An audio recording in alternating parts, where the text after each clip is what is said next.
নমস্কার সবাইকে। হক কথায় আমাদের আজকের অতিথি অলোকেশ দা। অলোকেশ দা, আপনাকে অনেক অনেক স্বাগত। আমরা মূলত আজকে সামাজিক ন্যায়, তথাকথিত পিছিয়ে পড়া মানুষ, তাদের অধিকার লড়াই নিয়ে কথা বলবো, কিন্তু ওইটুকুতেই সীমাবদ্ধ থাকবো না। এই বিগত বছরগুলোতে যেভাবে আমাদের আশপাশটা বদলে গেছে, আমরা ভারতীয়রা ভারত বলতে, বাংলা বলতে যা যা বুঝতাম, তার তো প্রতিদিন একটু একটু করে বদল হয়েছে। সেই বদলের কারণ কি, কেন হলো, এবং এর মুক্তির পথটা ঠিক কোথায়, তা নিয়ে আমরা আজকে একটু আলোচনা করব। আমি প্রথমেই আপনার কাছে জানতে চাইবো, আপনি অবশ্যই লড়াই, আন্দোলন ইত্যাদির নেতৃত্ব দিয়েছেন, রাস্তার লড়াই, রাজপথের লড়াই, কিন্তু একই সঙ্গে আপনি তো সংসদেও আমাদের অনেককে রিপ্রেজেন্ট করেছেন, প্রতিনিধিত্ব করেছেন। তো আপনি যদি একটু আপনার ওই সময়ের এক্সপিরিয়েন্সের কথা বলেন, পার্লামেন্টের মধ্যে সাধারণ মানুষের কথা তুলে ধরা, কিরকম ছিল, অভিজ্ঞতা কেমন ছিল? আসলে আমরা ছিলাম মানুষের সঙ্গে আন্দোলনে, সেই আন্দোলন থেকে মানুষ আমাদের পাঠায় লোকসভার অভ্যন্তরে। তো আমার প্রথম দিনের কথাটা খুব মনে আছে, যখন আমি প্রথম দিন যাই, যখন সংসদ ভবনে প্রবেশ করছি, হঠাৎ দেখি যে বাইরের যে স্তম্ভ, ওই স্তম্ভতে গুলির দাগ। তখন আমার মনে পড়ে গেল যে সন্ত্রাসবাদীরা এসেছিল, একেবারে সংসদের অভ্যন্তরে ঢুকে যাচ্ছিল গুলি চালাতে চালাতে। আরেকটু হলেই, আরেকটু ভেতরে ঢুকতে পারলে বেশ কিছু সাংসদকে ওরা হত্যা করতে পারত। তো তখন সেটা আমাকে মনে করায়, সেই ঘটনাটা। অনেকে বলেছিল যে সংসদ বন্ধ করে দাও। তখন যারা গণতন্ত্রপ্রেমী মানুষ, তারা বলেছিল the show must go on. এদের হুমকিতে সংসদ বন্ধ হবে না, গণতন্ত্র থাকবে, গণতন্ত্র চলবে, গণতন্ত্র ছিল। সেইটা খানিকটা আমি প্রথমে ওইটা দেখে আমার মধ্যে একটা অনুভূতি তৈরি হয় গণতন্ত্র সম্পর্কে। কারণ আমাদের ভান করার কোনো জায়গা নেই। সংসদকে নমস্কার করে ভেতরে ঢুকলেই আমি গণতন্ত্রকে ভালোবাসি না।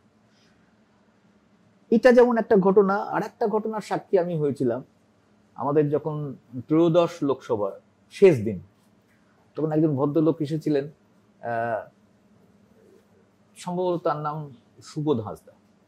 তো উনি ওই আমাদের অষ্টম তফসিলে যাতে সাঁওতালি ভাষা অন্তর্ভুক্ত হয় তার দাবি তখন বাসুদেব আচার্য ছিলেন, তার কাছে গিয়ে করে। তো বাসুদা হাতের কাছে পেলেন আমাকে এবং রামচন্দ্র ডোমকে। তা বাসুদা বললেন, চলো তো প্রধানমন্ত্রীর কাছে যাই। তখন প্রধানমন্ত্রী কিন্তু অটল বিহারী বাজপেয়ী। তো বাসুদার এরকম কিন্তু প্রবণতা ছিল, বাসুদার কাছে মানুষ কোনো সমস্যা নিয়ে গেলেই চলো তো প্রধানমন্ত্রীর কাছে যাই। তো আমরা গেলাম প্রধানমন্ত্রীর কাছে। তো উনি শুনলেন, শুনলে বললেন, বা আমার আজকে শেষ দিন, এটা যদি হয়ে যায় তো খুব ভালো, কিন্তু এটা কি হবে? সুষমা স্বরাজকে ডাকলেন। সুষমা স্বরাজ তখন বললেন যে হ্যাঁ, এটা হয়তো সম্ভব হবে। আমরাও খুব গভীর সন্দেহের মধ্যে ছিলাম যে না, এটা কি করে হবে। কিন্তু আমি অদ্ভুতভাবে দেখলাম যে দুপুরের পরে সেটা এলো, বিলটা এলো, এবং তারপর সেই বিলটা অনুমোদনও হয়ে গেল একদিনের মধ্যে। এবং মানে সত্যি করে আমরা কিন্তু ইতিহাসে ঠাঁই পেয়ে গেলাম। তো এইটা এখন অনেক রেফার হয় যে সেই সময় এরা গিয়েছিল এবং এটাকে করেছিল। ফলে এটা আমার কাছে আর একটা অনুভূতি যে হয়তো যেটা ভাবছি যেটা হবে না, তো সেটা হওয়া সম্ভব। প্রথম কথা হচ্ছে তার একটা আন্দোলনের প্রেক্ষাপট থাকা দরকার, আর নির্দিষ্ট সময় থাকা দরকার। তৃতীয় যে জিনিসটা, আর একটা বাইরে থেকে আমি শুনতাম যে অর্থনীতির ব্যাপারে বামপন্থীর একটা অন্য ধরনের অবস্থান গ্রহণ করে, যেটা অন্য দলগুলো তারা আবার এক জায়গায় থাকে অর্থনীতি, তাদের মধ্যে হ্যাঁ, তাদের মধ্যে অমিল আছে অনেক, কিন্তু এই ব্যাপারে মিল। তো এটা বাইরে শুনতাম। লোকসভার অভ্যন্তরে তখন ওই বিদ্যুৎ বিল নিয়ে আলোচনা হচ্ছে। তখন আমি দেখি সবাই এক হয়ে গেল, আমাদের কিন্তু বলতে হলো বিদ্যুৎ বিলের বিরুদ্ধে। অর্থাৎ বাইরে যেটা বলেছি লোকের ভেতরে, সেইটাই প্রমাণিত হচ্ছে সংসদের অভ্যন্তরে। এইটা একটা দারুণ আমাকে অনুপ্রাণিত করলো। তাই তো, তাহলে আমরা আমাদের অবস্থানে ঠিক আছি, এবং আমরা সেই অবস্থানটাকে ধরে সংসদের বাইরে এবং সংসদের ভেতরে আমরা সেটাকে গ্রহণ করছি। এইটা আমাকে প্রতি মুহূর্তে এটা মনে করিয়ে দিয়েছে যে আমরা বাইরে যে লড়াই করেছি, সেই লড়াইটার প্রয়োগটা কিন্তু ভিতরে করছি। আর একটা জিনিস আমার কাছে দেখেছিলাম, তখন রাজনীতিতে যে নীতি বহির্ভূত কাজ, নীতিহীনতা, এটা নিয়ে তখন খুব বিদ্ধ করে আমাদের। তখন একটা কথা চালু হয়েছিল, আয়ারাম গয়ারাম। হ্যাঁ, লোকের ভোটে জিতছে, জেতার পরে দল বদল করে ফেলছে। একদিন এরকম লোকসভায় বসে আছি, হঠাৎ করে দেখি কয়েকজন মিলে ঢুকলো দিয়ে স্পিকারের একেবারে টেবিলে একেবারে কাঁড়ি কাঁড়ি টাকার নোটের বান্ডেল ফেলে দিল। আমরা তো বুঝতেই পারছি না যে কি হলো মানে তারপরে সানিটাই মানে স্থগিত হয়ে গেল লোকসভা। তারপরে আমরা জানতে পারলাম যে এই কাউকে হচ্ছে টাকা দিয়ে কিনে নেওয়ার চেষ্টা হয়েছিল, সেই টাকার বান্ডিলটা সে এনে বলছে দেখুন যে কি হচ্ছে গণতন্ত্র। তো এইটা আর একটা বিষয়। আমার দর্শকরা যারা এই কথা শুনছেন তারা তো রিলেট করতে পারবেন না যে কথা আপনি আমাদের সামনে বলছেন, এই যে রাস্তার লড়াইকে পার্লামেন্টের মধ্যে নিয়ে যাওয়া, অথবা একদিনের মধ্যে সাধারণ মানুষের জন্য একটা বিল তৈরি করে দেওয়া, এবং সেই বিলে যিনি বিরোধী দলনেতা তিনিও রয়েছেন, আবার প্রধানমন্ত্রী তিনিও রয়েছেন। মানে ডেমোক্রেসি বলতে আমরা যা বুঝি, গণতন্ত্র বলতে আমরা যা বুঝি, কিন্তু আপনার শেষ যে উদাহরণ আসলে কি একটা কথা, ইংরেজি কথা হিপোক্রেসি, আর আমরা এটাকে বলি দ্বিচারিতা। বাইরে একরকম বলা, ভিতরে একরকম বলা, যখন তার ইচ্ছার মতন বলা। এই যে সংরক্ষণ নিয়ে ধরুন, এই যে সম্প্রতি আমাদের জাত গণনা হলো, হ্যাঁ কেন্দ্রীয় সরকার বললো যে আমি রাজি আছি, এতদিন ধরে বলছি করো করো, ওরা বলছে না করো না, যারা বলছে তারা দেশদ্রোহী। হঠাৎ করে করলো কেন? তার মানেটা কি? তার মানেটা হচ্ছে তুমি এতদিন ধরে না না বলছিলে, এখন কোনো নির্দিষ্ট ফিকির, তোমার নির্দিষ্ট স্বার্থ সিদ্ধি করবার জন্য তুমি সেটা হ্যাঁ করছো। এই যে দ্বিচারিতা, এই দ্বিচারিতা, আর তার উল্টো দিকে আমাদের নীতিগত অবস্থান, এইটা ধরা পড়ে গেল, ধরা পড়ে যায়। সেইটা কি মানে এই যে এই প্রশ্ন তো আমরাও বহুবার শুনেছি। কাস্ট সেন্সাসের ক্ষেত্রে অমিত শাহ থেকে শুরু করে প্রত্যেকে তারা খুব স্পষ্টভাবে বলেছেন যে কাস্ট সেন্সাস হলে নাকি আরো বেশি জাতি বিভাজন হবে। তারা যে পুরো 180 ডিগ্রি এরা চেঞ্জ করলেন, এর কারণটা কি? এর কারণ আছে। প্রথম কথা হচ্ছে যে 2019-এর ভোট যদি দেখা যায়, 2019-এর পরবর্তী ভোট যদি দেখা যায়, তাহলে বিজেপি কিন্তু তারা থাবা বসাচ্ছিল ওবিসি ভোটে। আচ্ছা, ওবিসি ভোট কাদের ছিল? ওবিসি ভোট ছিল হচ্ছে আঞ্চলিক দলগুলো, আরজেডি, সমাজবাদী পার্টি ইত্যাদি ইত্যাদি।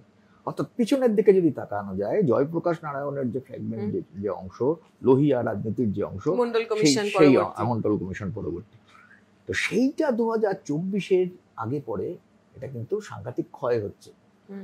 বিজেপি আইটি সেল, বিজেপির সমীক্ষা, এগুলো তো ওরা ধরতে পারে, ওরা ধরতে পারছে কি হচ্ছে কর্ণাটকে কেন এরকম রেজাল্ট হলো, কেন তেলেঙ্গানায় এরকম রেজাল্ট হলো, কেন লোকসভাতে তো 400 আসনের যে আহ্বান ছিল, সেই 400 আসনের আহ্বানটা মিলল না কেন? আপকিবার 400 পার। তার কারণ হলো 400 বার হলে কি হবে সবাই এখন জানে যে হিন্দু রাষ্ট্র, সংবিধান পাল্টানো, এসব টার্গেট ছিল ওদের। কিন্তু এটা বুঝতে হবে যে 38% সিট যেগুলো reserve for the schedule caste, সেই সিটে কিন্তু হেরে গেছে বিজেপি 2019-এর তুলনায়। 2019-এর তুলনায় যদি হিসাব করা হয়, আদিবাসী আসন 25% সংরক্ষিত যেগুলো, সেটা কিন্তু বিজেপি হেরে গেছে। 12টা আসন, যে আসনে মুসলিমরা সবচেয়ে বেশি প্রধান, সেই আসনে কিন্তু বিজেপি হেরে গেছে। ফলে এই যে 400টা ওরা ধরতে পারলো না, পিছিয়ে গেল, তার একটা অন্যতম কারণ কিন্তু এই জায়গায় সঙ্গে ওবিসির ভোট। ফলে ওরা এটা বুঝতে পারছে যে আমরা সামনে বিহারের নির্বাচন আছে, এবং এখন তো কাস্ট সেন্সাস হয়েছে। যখন বিহারের কাস্ট সেন্সাস হয়, প্রাথমিকভাবে ওরা বিরোধী ছিল, শেষের দিকে যখন বুঝলো যে না, তখন ওরা কোনো মতে একমত হলো, কিন্তু ওদের ইচ্ছা ছিল না। সেইখানটায় বিহারের কাস্ট সেন্সাস কিন্তু একটা অদ্ভুতভাবে ওদেরকে চেঞ্জ করে। বিহারে দেখা যায় 63.14%, সেটা হচ্ছে ওবিসি। সমাজে উচ্চ জাতির যে প্রাধান্য, সেটা হচ্ছে 10.56, নিয়ার অ্যাবাউট 8%। এবং ওরা দেখিয়ে দেয় যে দেখুন 63%, আর এদিকে হচ্ছে 10%। 5 একরের বেশি জমি, এই 10%-এর হাতে দ্বিগুণ, আর 63%-এর হাতে অর্ধেক। এক। দ্বিতীয়, আর একটা হিসাব করে দেখায় যে গ্র্যাজুয়েশন লেভেল, সেই গ্র্যাজুয়েশন লেভেলটা কত কম ওবিসিতে, আর হচ্ছে এডুকেশনের অ্যাটেনমেন্ট। এবং দেখা যায় যে মুসলিমরা তারা কেবলমাত্র 3.4% তারা হচ্ছে যে অ্যাডভান্টেজ, গভর্নমেন্ট অ্যাডভান্টেজ, সরকারি যে সুবিধা সেগুলো পাচ্ছে। ফলে এই কাস্ট সেন্সাসটা একটা ওদের কাছে একটা চেতাবনী, একটা বিপদের কারণ হয়ে দাঁড়ায়।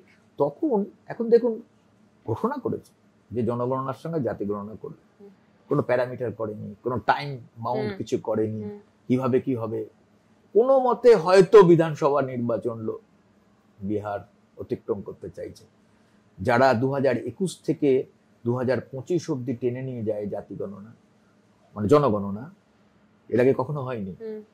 আর এই সরকার পরিসংখ্যানের ব্যাপারে কি অবস্থান নিচ্ছে তো বোঝা যাচ্ছে। আজকে আমাকে একজন গবেষক বলছিল যে এনএফএইচএস দেখুন কিভাবে প্রভাবিত করছে, ন্যাশনাল স্যাম্পলিং সার্ভে কিভাবে প্রভাবিত করছে, বেসরকারি যে পরিসংখ্যানের বিভাগগুলো আছে সেগুলোর উপরে হাত দিচ্ছে। কোনো পরিসংখ্যান ওরা সামনে আনতে দেবে না। এমনকি ওদের এত বড় দুঃসাহস যে আমাদের বিশ্ব খাদ্য সূচক যখন আসছে, ওয়ার্ল্ড হাঙ্গার ইন্ডেক্স, ওটাকেও ওরা বলছে যে না না এটা জাগলারি, অথচ জাগলারি ওরা করছে। ফলে সেই জন্য এই সামগ্রিক ইন্টারেস্টের উপর দাঁড়িয়ে ওরা এটা ঘোষণা করছে। প্রয়োগ কি হবে সেটা তো পরের ব্যাপার। এইখানে আমি বলছি যে এই যে দ্বিচারিতাগুলো, সেই দ্বিচারিতাগুলো আমরা লোকসভাতে গিয়ে প্রত্যক্ষ করেছিলাম। আর একটা জিনিস, আমি এবার রাজ্যের দ্বিচারিতার একটা কথা বলি। তো মমতা ব্যানার্জি তখন একজন, আমার মনে আছে তখন উনি 2004 সালের পরের যে লোকসভা, মানে চতুর্দশ লোকসভা, আমি দ্বিতীয়বার জিতেছি। তো তখন হচ্ছে যে আমার পাশে থাকতেন সুধাংশু সিং। তো উনি মজা করতেন।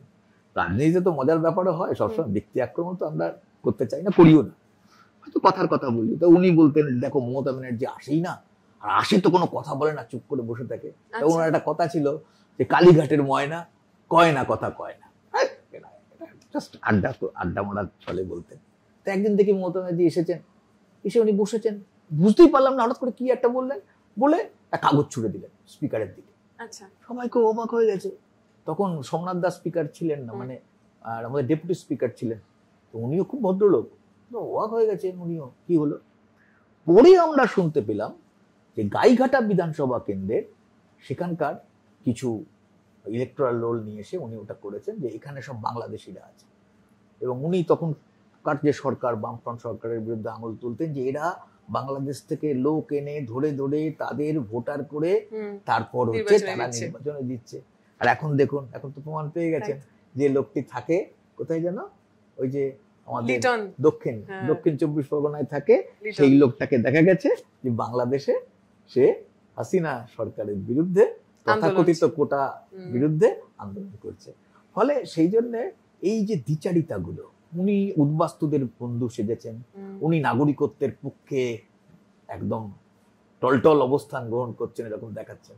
তা আসলে কি 2005 সালে কিন্তু উনি ধরা দিয়ে দিয়েছিলেন নিজেকে, এবং 2006 সালে আমাদের রাজ্যে যখন নির্বাচন হয় তখন কিন্তু উনার জন্য উনি অভিযোগ করেছিলেন। অভিযোগ করার পরে ইলেকশন কমিশন থেকে একটা লোক আসে, প্রচুর লোকের নাম কেটে দেয় পশ্চিমবাংলা থেকে। ফলে এইগুলো মানে দ্বিচারিতার দিক থেকে কিন্তু মমতা বন্দ্যোপাধ্যায়ের অনেক উদাহরণ আছে, আর সেই উদাহরণ সব এখন টানছি না, সবাই জানে, সেটাও একটা দেখেছি। জোক আমরা বলছিলাম যে মমতা ব্যানার্জি শুরু করেছিলেন উনি জাতীয় নেত্রী হবেন এই হিসাবে, তৃণমূলকে জাতীয় দল করতে হবে। সেই জাতীয় দল করতে করতে কখন যেন আন্তর্জাতিক দল হয়ে গেছে, যে ওনার দলের লোক বাংলাদেশেও আন্দোলনে রয়েছেন, পশ্চিমবঙ্গেও আন্দোলনে রয়েছেন। যাই হোক, আজকে আমরা সেই বিষয়ে বেশি কথা বলবো না, কিন্তু আমার মনে হয় একটা খুব ইম্পর্টেন্ট কথা আপনি বলছিলেন, এই যে আপনি যখন কাস্ট সেন্সাসের কথা বললেন বিহারে, আপনি যে জমির মালিকানা, এই যে উচ্চ বর্ণের হাতে কত বেশি গুণ জমি এবং নিম্নবর্গ, সোকল নিম্নবর্গ, তার হাতে যে জমিটা অনেকটা কম, তাহলে এই যে কাস্ট কোয়েশ্চেন তো শুধু তাহলে পরিচিতির প্রশ্ন নয়। এই কাস্ট কোশ্চেনের জন্য you must not go to the caste census Bihar. 2011 সেন্সাসের দিকে তাকিয়ে দেখো, আর 2001 সেন্সাসের দিকে তাকিয়ে দেখো। 2001 আর 2011 এই দুটোর মধ্যে দেখা যাচ্ছে যে তফসিলিদের হাতে থেকে 10% জমি চলে গেছে। জমি চলে যাচ্ছে কেন? জমি চলে যাওয়ার সঙ্গে দারিদ্র্যের সম্পর্ক রয়েছে। আর যে লোকটা জমিতে ছিল সে চাষি ছিল, তাহলে সেই লোকটার জমি নেই, তাহলে সে এখন কোথায় যাচ্ছে? নন এগ্রিকালচারাল ওয়ার্কার চলে যাচ্ছে, তাই না? তার মানে এইটার একটা ইন্ডিকেশন যে দারিদ্র্যের মধ্যে এই যে তথাকথিত, আমি কথাটাকে ব্যবহার করতে চাই না, এটা অর্থনীতি, 91 সালের পর থেকে এটা বলা হয় নয়া উদার অর্থনীতি। আসলে বইটা একই আছে, মলাটটা বদলে গেছে। তো সেই অর্থনীতির ভেতরের থেকে সবচেয়ে বেশি ক্ষতিগ্রস্ত হচ্ছে মার্জিনালাইজ সেকশন। আমি বলতে পারি একবার বিপিএল এর তো ডেফিনেশন চেঞ্জ হয়ে যাচ্ছে, বিলো দ্য পভার্টি লাইন। তো একটা সময় দেখা গেল যে জেনারেলি বিপিএল হচ্ছে 26%, কিন্তু এসসিদের মধ্যে যখন বিপিএল দেখা গেল তখন সেটা হচ্ছে 36%। আবার শিডিউল ট্রাইবদের মধ্যে যখন দেখা গেল সেটা হচ্ছে 52%। তার মানেটা কি? তার মানে দরিদ্র একদম জমাট বাঁধা হয়ে বাসা করে আছে তফসিলি জাতি এবং আদিবাসীদের মধ্যে। কেন? তাহলে এই ব্যবস্থা এই ব্যাপারটাকে এগিয়ে নিয়ে যাচ্ছে, যেটাকে ইংরেজিতে বললে এন্ডোর্সমেন্ট। তো এখন যদি আমি আরেকটুখানি বলি যে নয়া উদার অর্থনীতিতে, সেটাও কিন্তু সব রিপোর্ট কিন্তু সেন্সাসের রিপোর্ট। সেখানে দেখা যাচ্ছে যে 78 মানে 78% তফসিলিদের ঘরে কোনো বিদ্যুৎ নেই। আর হচ্ছে যে 90% সম্পূর্ণ শৌচ ব্যবস্থার অনেকগুলো পার্ট হয় ইন টোটালিটি, একসঙ্গে সম্পূর্ণ শৌচ ব্যবস্থা তফসিলি ঘরের যদি দিকে তাকানো যায় 90% নেই। আর সেন্সাস আর একটা জিনিস পয়েন্ট আউট করলো 2011-তে, যে এই তফসিলিদের মধ্যে 72.58% তারা হচ্ছে ডিপ্রাইভ ক্লাস, বাংলায় বলা হয় বঞ্চিত অংশ, একেবারে ক্যাটাগরিক্যালি কোট আনকোট এরা বঞ্চিত অংশ। মানে এরা অন্যদের থেকে আলাদা, এদের উপর আক্রমণ হচ্ছে এদের উপরে। ফলে সেইটা, এবং যে জমির কথা বলা হচ্ছিল, এই বঞ্চিত শ্রেণীর ভেতরে প্রায় 89.25% তাদের হাতে কোনো জমি নেই। জমির কথাটা এলো। ফলে আর আমাদের যে ওয়ার্কফোর্স আছে, মানে যেটা শ্রমশক্তি বলা হয়, সেই শ্রমশক্তির ভেতরে কেন বলছি এরকম, সেই শ্রমশক্তির ভেতরে কিন্তু প্রায় 71.7% ইদার এসটি, মানে তফসিলি জাতি অথবা আদিবাসী অথবা অন্যান্য পিছিয়ে পড়া জাতিভুক্ত মানুষ। তার মানে বোঝা যাচ্ছে যে যারা শ্রমশক্তির অংশ, তাদের কি ধরনের করুণ অবস্থা। এই যে আজকে আলোচনা হচ্ছে ধর্মঘট হবে ইত্যাদি, কেউ বলছে ধর্মঘট হবে কেন, না হওয়াই কথা, অনেকে বলছে। তারা যদি জানতো যে আসলে শ্রমিকদের অবস্থাটা এইরকম, আর এই শ্রমিকদের মধ্যে প্রাধান্য করে একেবারে গতর খাটা মেহনত বেশি করা কাজ, তাদের মধ্যে এই অংশটা। ফলে এইটা আর একটা জিনিস বেরিয়েছে, সেটাও আমাদের এই জনগণনার রিপোর্ট, সেটা হচ্ছে যে অ্যাকচুয়ালি শিডিউল কাস্ট আছে 16.6%। তাহলে সম্পদ কত আছে? সেই সম্পদ দেখা যাচ্ছে 7.6%, প্রায় অর্ধেকের। এসটিদের মধ্যে হচ্ছে 8.6, সম্পদ কত? 3.7, মানে অর্ধেক, প্রায় অর্ধেকের কম। ওবিসি কত? 52%, যদিও এখন এটা নিয়ে বিতর্ক আছে, এটা বাড়বে হয়তো। ওবিসিদের হাতে 31% সম্পদ। তাহলে এসসি এসটি ওবিসি জনসংখ্যা যোগ করলে হচ্ছে 77.51%। এদের হাতে সম্পদ কত? এদের হাতে সম্পদ হচ্ছে 42.3%। তাহলে রেস্টটা কারা? রেস্ট এদের বাদ দিয়ে যে অংশটা, সেই অংশটার হাতে 22.4%। এদের মধ্যে আবার কিন্তু ব্যাপার আছে, এদের মধ্যে কিন্তু আছে হচ্ছে সংখ্যালঘু, তাদের অবস্থা কিন্তু প্রায় দলিতদের কাছাকাছি। তাহলে 22.4%-এর হাতে 57.7% সম্পদ। এর মধ্যে যদি সংখ্যালঘুটা বার করে দেওয়া যায়, তাহলে এই বৈষম্যের চিত্রটা বোঝা যাবে। এসসি এসটি ওবিসি মুসলিম, তারা খুব অল্প অংশ সম্পদ দখল করে আছে। আর তথাকথিত উচ্চ বর্ণ বলে সমাজ যাদেরকে চিহ্নিত করছে, তাদের হাতে প্রচুর সম্পদ। এইগুলো কিন্তু একটা মানে বিষয়, যে আমাদের এখানকার যে মানুষগুলো কিভাবে পিছোচ্ছে, এগোচ্ছে না। সেই পিছনোর যে অর্থনীতিতে তার জায়গা, সেই জায়গাগুলো আমাদের এই পরিসংখ্যানগুলো তৈরি করে দিচ্ছে। আমরা তো ইন জেনারেল ভাবি যে এই কাস্ট সিস্টেম বা এই জাতপাতের যা সমস্যা, এগুলো একটা সামন্তবাদের ফল আর কি। মানে পুরোনো দিনে হতো, আগেকার জমানায় হতো। এখন তো মডার্নিটি হয়েছে, আধুনিক মানুষ, এত কলকারখানা হচ্ছে, ফোন হয়েছে, মেট্রো হয়েছে, আমরা তো এগিয়েছি সেভাবে দেখতে গেলে। কিন্তু কোথাও না কোথাও এই যে জাতিগত বিভাজন এবং তার সঙ্গে কাজের যে সম্পর্ক, মানে তাকে যদি বলা হয় কাস্ট ওয়াইজ অকুপেশনাল সেগ্রিগেশন, সেইটা কি কোথাও বদলেছে? এটা খুব ভালো ব্যাপার, মানে প্রশ্নটা ভালো। এটা কেউ তো মানতে চায় না।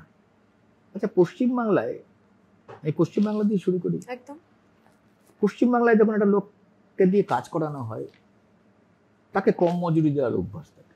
আমরা পারিশ্রমিক দেওয়ার সময় দরাদরি কাজ করি কার সঙ্গে? রিক্সা যে চালায় তার সঙ্গে, যে আমাদের হয়তো কোনো ব্যাগ এখান থেকে ওখানে নিয়ে যাচ্ছে তার সঙ্গে, যিনি গৃহ সহায়িকার কাজ করেন। এটা দেখবেন যে কাউকে দিয়ে কাজ করানো হচ্ছে, সে যদি একটু সাঁওতাল মেয়ে হয়, এই তুই এত টাকা দিয়ে কি করবি, কি লাগবে তোর, ফলে তুই কম টাকা নে, তুই তো এই টাকা নিয়ে মদ খেয়ে পড়ে থাকবি, ঠিক, কম টাকা নেয়। বিন্দাকারাতে লেখা আছে, বই আছে, একেবারে পরিসংখ্যান দিয়ে দেওয়া আছে যে কিভাবে গোটা দেশে স্বীকৃতভাবে জাতি ভেদে মজুরি, তার মানে একই কাজ করবে হায়ার কাস্ট সে বেশি মজুরি পাবে, একই কাজ করবে লোয়ার কাস্ট সে কম মজুরি পাবে। এটা একদম স্বীকৃতভাবে আমাদের দেশে পশ্চিমবাংলায় আছে। কিভাবে আছে? পশ্চিমবাংলায় যারা বিড়ি বাঁধে, মুর্শিদাবাদ থেকে বিড়ি যে বাঁধছে, বিড়ির ঝুড়ি এক ঝুড়ি, বিড়ির তামাক একই তামাক, বিড়ির সুতো একই সুতো, বিড়ির পাতা একই পাতা, এদিকে ছেলে এদিকে মেয়ে। একটা ছেলে 170 টাকা মজুরি, একটি মেয়ে 110 120 টাকা মজুরি। মানে বিশাল ডিফারেন্স। পশ্চিমবঙ্গে লিঙ্গভেদে মজুরি কে বলতে পারে? আমরা আজ বললাম যে একটা যেই সাঁওতাল মেয়ে এলো কাজ করতে, এত টাকা নিয়ে কি করবি, এটা কম টাকা নেয়, আর সে তো তর্ক করতে জানে না, তার মধ্যে হীনমন্যতা ভয়ঙ্কর ভাবে, বলে দাও ওই টাকাটাই দাও, কিছুই যখন পাচ্ছি না, এইভাবে ঠকানো হয়। তাহলে জাত ভেদে মজুরি। এবং এই প্রসঙ্গে বলে রাখা ভালো, ব্রিটিশদের একটা নজরে এসেছিল। ব্রিটিশরা তো প্রথমে একটা প্রগতিশীল ভূমিকা নিয়েছিল, না হলে বিধবা বিবাহ, না হলে সতীদাহ প্রথা, প্রথম সেন্সাসের কথা আমরা যে বলছি সেটাও তো তাদেরই করা। তো ওরা যখন বুঝলো যে আমার কাজটা কি, আমার কাজটা হচ্ছে যে আমি মজুরি কম দিলে আমার মুনাফা বাড়বে, ইংরেজিতে বলে এক্সট্রাকশন অফ ওয়েলথ, আমি টাকা পুষে নিতে পারবো। ওরা যখন দেখলো যে জাত ভেদে মজুরিতে, তার মানে আসলে মজুরি কম দেওয়ার একটা প্রকরণ। আমরা একটু বলি এটা যে আমাদের এই যে কেন হলো জাতভেদ, তো ওটা বলার সময় আমরা বলি যে এরকম কষ্ট করে যে একটা লোকের পকেটে হাত ঢুকিয়ে জোর করে টাকা তুলে নেওয়া, প্রত্যক্ষ শোষণ, আর একটা লোককে ভুলিয়ে ভালিয়ে তার টাকাটা তুলে নেওয়া, এটা পরোক্ষ শোষণ। আমাদের এখানে যে জাতিভেদটা আছে এটা কিন্তু শ্রেণী শোষণ, যেটাকে বলা হয়, পলিটিক্যাল অ্যানালিস্টরা বলে শ্রেণী শোষণ, মানে গরিব মানুষকে ঠকিয়ে নেওয়া। গরিব মানুষকে ঠকিয়ে নেওয়ার একটা প্রকরণ যেখানে মানুষের ধর্ম বিশ্বাসকে ব্যবহার করা হয়েছে, এবং ওইখান থেকে ব্রহ্মা এসেছে, ওইখান থেকে ব্রহ্মার নাম করে বর্ণ এসেছে, সেখান থেকে মাথা থেকে ব্রহ্মা, ব্রাহ্মণ, পা থেকে শূদ্র। তাহলে শূদ্রের কোনো অধিকার নেই, শূদ্র লেখাপড়ার অধিকার নেই, শূদ্রের সম্পদের অধিকার নেই, সে শুধু পরিশ্রম করে যাবে। তাহলে তার একটাই অধিকার কি? সেবা দাসত্বের অধিকার। সেই তখন থেকে কিন্তু চলে আসছে। তাহলে প্রথমে অতটা দৃঢ় ছিল না, গাঢ় ছিল না বর্ণ, তারপরে মনুসংহিতা এলো, মনুসংহিতা এটাকে একটা গাঢ় করে দিল, তার মানে বর্ণ থেকে জাত চলে এলো, জাতটা এমন দৃঢ় এবং কি বলবো ফিক্সড আর কি হয়ে গেল যে তোমার বংশানুক্রমিক জাত, তুমি অন্য জাতে যেতে পারবে না। আর তুমি যেটা বলছিলে যে জাতের সঙ্গে পেশাটাকে যুক্ত করে দিল, কামারের ছেলে কামার, কুমোরের ছেলে কুমোর, লোহারের ছেলে লোহার, একেবারে এর বাইরে যেতে পারবে না। রিসেন্ট একটা খবর এসেছে, কর্ণাটকে একটা দলিত ছেলে সে গরুর চামড়া ছাড়াতো। আচ্ছা, নর্মালি যে আলোচনাটা এসেছে যে সমাজে যত ব্রাত্য কাজগুলো, যে কাজগুলো খারাপ চোখে দেখা হয়, নোংরা কাজ, ড্রেন পরিষ্কার করা, তারপরে হচ্ছে তথাকথিত যাদেরকে ম্যাথর বলা হয়, ডোম যাকে বলা হয়, তারপর হচ্ছে যে এই চামার বলে না, চামার এই কাজ করা হয়। তাহলে সমাজে যে কাজগুলো খারাপ এবং সবচেয়ে মেহনত বেশি যে কাজ, যে এখন একটা পরিসংখ্যান বেরিয়েছে যে কন্ট্রাকচুয়াল এবং যেগুলো হচ্ছে কি বলে ফ্লেক্সি বলে, মানে এটাকে বলে ক্যাজুয়াল ওয়ার্ক, এই কাজে কিন্তু সবচেয়ে বেশি এরা। কিন্তু আমার যদি হচ্ছে যদি স্থায়ী চাকরি বলো, যেখানে মজুরি বেশি, যেখানে স্থায়িত্ব বেশি, সম্মান বেশি, সেখানে কিন্তু এরা নেই, অ্যাবসেন্ট। ফলে ওই সময় থেকে টানো, তখন থেকে 2500-3000 বছর ধরে মনু এটাকে ফিক্স করে এসেছে, বংশানুক্রমিক জাত ভেদ পেশা তার নির্দিষ্ট করে দিল। এবং এই রকম ভাবে এটা একটা সেই সময় চালু আছে, মানে প্রথমে তো একবারে চাষ করেনি, চাষ বেড়েছে, তাহলে চাষ যে করছে সে প্রচন্ড শ্রম করছে, তাহলে যে বেশি শ্রম করছে তার শ্রমটাকে লুট করব, আমি কোনো কাজ করব না। তাহলে শ্রমটাকে লুট করতে গেলে কি করতে হবে? ওকে ছোট জাত করতে হবে, ওর লেখাপড়া বন্ধ করতে হবে, ওর সম্পদের অধিকার বন্ধ করতে হবে, ওকে সেবা দাসত্বে নামিয়ে নিতে হবে, তাহলে ওর ফসলটা আমি নিতে পারি। তার মানে অলকেশ দা আপনি বলতে চাইছেন যে মানুষ শ্রমজীবী, যে মানুষ কায়িক শ্রম করেন, তারা আসলে শূদ্র, আর যারা কায়িক শ্রম করেন না তারা হয়তো মুনাফা থেকে রোজগার করেন, অথবা অন্য কারোর দান থেকে রোজগার করেন, অথবা খাজনা থেকে রোজগার করেন। কায়িক পরিশ্রম যাদের করতে হয় না তারা সোকল্ড উচ্চ বর্ণের মানুষ এই মনুস্মৃতি অনুযায়ী। তার মানে এখনো আমাদের দেশে সেই ভাগটা তো রয়ে গেল। ভাগটা রয়ে গেল না, ভাগটা ভয়ঙ্কর ভাবে রয়ে গেল। আমি উত্তর ভারত দক্ষিণ ভারতের কথা, সেটা হচ্ছে যে ঘোড়া চড়তে পারবে না বিয়েতে যাওয়ার সময় বরযাত্রীতে। গুজরাটে একটা ছেলে বাবার কাছে ঘোড়া কেনার আবদার করেছিল, প্রদীপ টড়ি ছেলেটার নাম। তো বাবা ওকে ঘোড়া কিনতে দেবে না, উচ্চবর্ণের লোকেরা একদম মেরে ফেলে দেবে। তা খুবই আবদার করার পরে ওকে ঘোড়াটা কিনে দিয়েছিল, দিয়ে বলেছিল এই ঘোড়ায় কিন্তু তুমি চড়তে পারবে না, চললে তুমি রাত্রে চলবে, যদি কেউ দেখতে না পায়। হ্যাঁ। তো ও রাত্রে চড়তে চড়তে খেয়াল করেনি কখন হচ্ছে ভোর হয়ে গেছে। এবার তথাকথিত উচ্চবর্ণের লোকেরা দেখেছে, তারপরে ঘোড়ারও গলা কাটা গেছে, ছেলেটারও গলা কাটা গেছে। আমাদের দেশের দলিতরা রাস্তার মধ্যে কান্দে হাঁটতে পারে না। যে পাড়ায় থাকে, যে গ্রামে থাকে, একেবারে বাইরে থাকতে হয়। বিয়েতে সে বাজনা বাজাতে পারে না, বিয়ের যে বর সে পাগড়ি পরতে পারে না, বিয়েতে আলোর রোশনাই একদম নিষেধ, পার্কে পায়ের ওপর পা, যেটাকে ইংরেজিতে বলে ক্রস লেগ, কিছুতেই না, সে আক্রান্ত হয়ে যাবে। ফলে এগুলো ভয়ঙ্কর ভাবে ইন্দিরা মেঘওয়ালের যে ঘটনাটা রাজস্থানে কি হলো, মানে আম্বেদকর কেন এত উষ্মা প্রকাশ করেছিলেন? আম্বেদকর নিজের বাবাকে দেখেছিলেন যে তার ছিল মাহার, সমাজের সবচেয়ে নিচু জাতি বলে সমাজ বলে। এবার রাস্তা দিয়ে যখন যাচ্ছেন গলায় একটা হাড়ি, পিছনে একটা ঝাড়ু। কেন? তার থুতু যদি রাস্তায় পড়ে, তার উপর দিয়ে যদি কেউ যায় তথাকথিত উচ্চবর্ণ, তাহলে তাকে শুদ্ধ হতে হবে, স্নান করতে হবে। এক, তাহলে আমার থুতু, আমি ছোট জাত, সেটা মাটিতে পড়া যাবে না। আমার ধুলো আমাকেই সঙ্গে নিয়ে যেতে হবে, রাস্তায় যেন তার কোনো চিহ্ন থাকে না। আম্বেদকরের বাবাকে কিন্তু পিছনে ঝাড়ু নিয়ে চলতে হতো, এটা উনি দেখেছিলেন। তাহলে এই অস্পৃশ্যতা, তাহলে সংবিধানে উনি তুলে দিলেন। সেটা ইন্দিরা মেঘওয়ালের ঘটনায় কি প্রমাণ করে? আছে, যদি ইউনাইটেড নেশনসের একটা রিপোর্টে দেখা যায়, তাহলে সেই রিপোর্টে দেখা যাচ্ছে যে গোটা পৃথিবীতে সবচেয়ে বেশি অস্পৃশ্যতার ঘটনা ভারতবর্ষে। তাহলে সেইটা যদি হয়, তাহলে আমরা এটা বলতে পারি যে, আমি ছোট ছোট কতগুলো ঘটনা বলতে পারি কিভাবে হয়। আচ্ছা, একটা দলিত মেয়ে একটা সাধারণ মেয়ে, তুলনায় দেখা যাচ্ছে 14.6 বছর কম বাঁচে। কেন? কি অবস্থায় আছে তার অর্থনীতি, তার সমাজ, তার জীবনযাত্রা, জীবনের মূল্য আর কি। জীবনের মূল্য এক। দুই, আমি যদি বলি সোকল হায়ার কাস্ট, এর মধ্যে ব্রাহ্মণই ধরি, আমি একেবারে পরিসংখ্যানের কথা বলি, ব্রাহ্মণদের গড় পারিবারিক আয় একজন দলিতের 1.9 গুণ, অলমোস্ট ডাবল। আদিবাসীদের ক্ষেত্রে এটা 2.2 গুণ। তাহলে সমাজ কোন দিকে চলছে? তাহলে এর থেকে বোঝা যায় যে অসুখে ছিল সমাজ, সেই অসুখ কিন্তু আছে। আমার মনে পড়ে যাচ্ছে আপনার কথাতেই, আমরা কিছুদিন আগে একটা আই থিঙ্ক স্ট্যাটিস্টিক্স দেখছিলাম যে এই মুহূর্তে যতগুলো সেন্ট্রাল ইউনিভার্সিটি রয়েছে তাতে ওবিসি শিক্ষকের সংখ্যা প্রায় নেই বললেই চলে। এবং আমরা যদি জাজদের দেখি, বিচার ব্যবস্থায় দেখি, তাহলে কবে কোনো দলিত জাজ হয়েছে এতগুলো বছর হয়ে গেছে স্বাধীনতার পর, আমরা শুনতে পাইনি।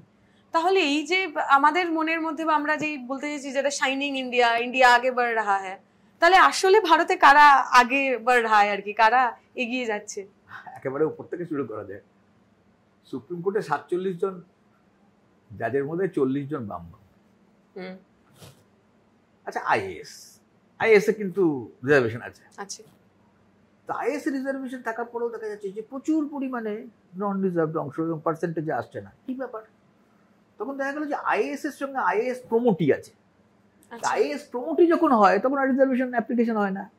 তখন এই আইএএস প্রমোটিগুলো সো কল্ড হায়ার কাস্টদের প্রমোট করা হয়, দিয়ে দেখা যায় যে এসসি অংশ, এসটি অংশ, তারা আইএএস কমে গেল আর এই অংশটা বেড়ে গেল। ঠিক যেমন এই যে একটা ইউপিএসসি হচ্ছিল না, ইউপিএসসিতে কি করলো? ব্যাকডোর, মানে ওখানে কোনো রিজার্ভেশন থাকবে না, তাই না?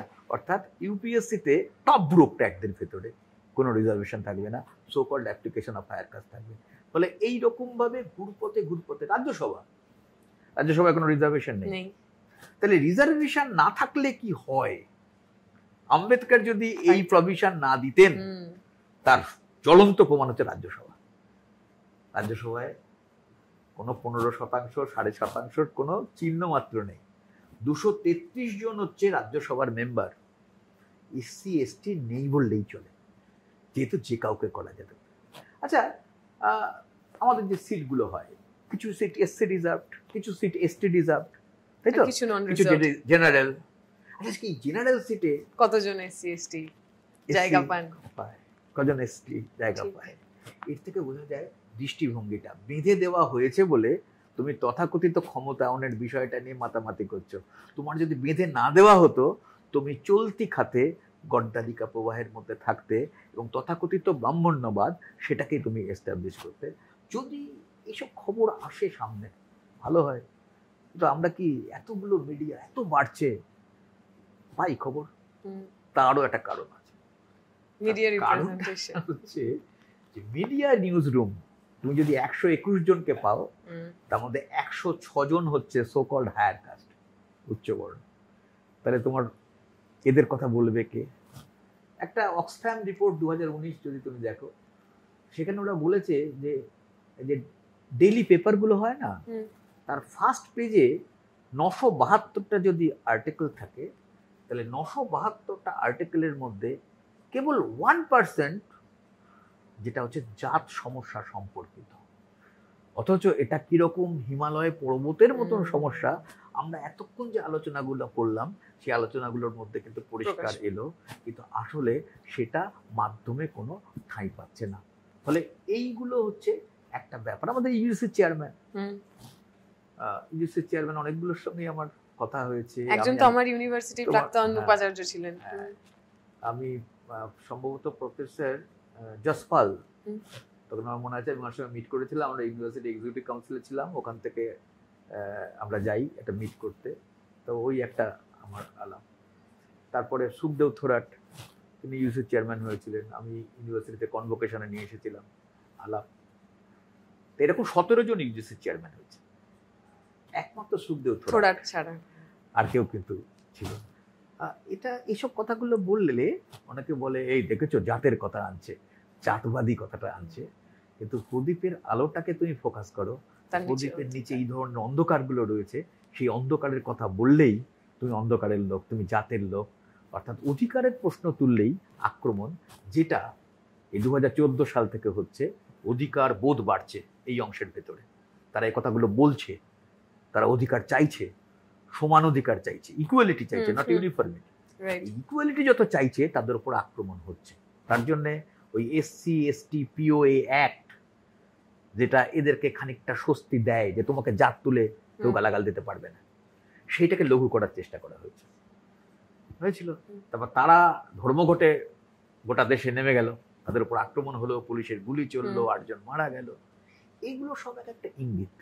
ফলে সেই জন্যে এই সমস্যাগুলো আসছে না। যখন এই সমস্যাগুলো তার প্রতিকারের দাবিতে অধিকারের আন্দোলনগুলো আসছে, তখন তার উপরে আক্রমণ আসছে।